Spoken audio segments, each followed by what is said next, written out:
40 years after the end of the Vietnam War and just 2 decades after the United States and Vietnam normalized relations, the former enemies pledged closer ties as President Obama welcomed the leader of Vietnam's Communist Party, Nguyen Phu Trong, to the Oval Office. I think this is indicative of the remarkable progress that's taken place in the relationship between our two countries over the last 20 years. While Trong noted the transformation from enemies to friends, it was not just goodwill that brought the two men together.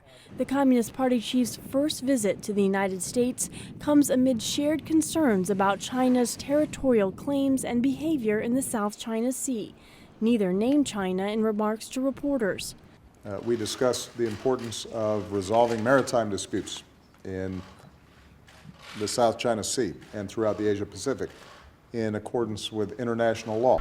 But Beijing was a factor as Mr. Obama and Trong also discussed the Trans-Pacific Partnership Free Trade Agreement, a deal that would include the U.S. and Vietnam among the dozen nations, but not China.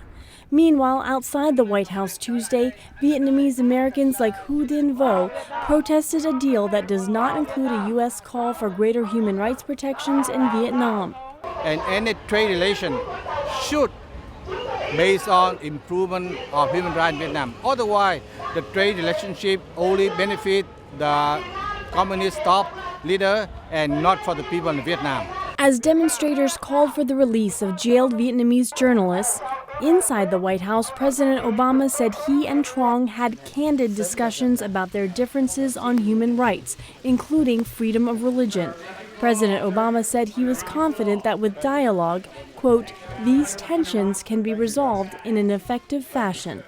Pande, VOA News, the White House. Thank you very much.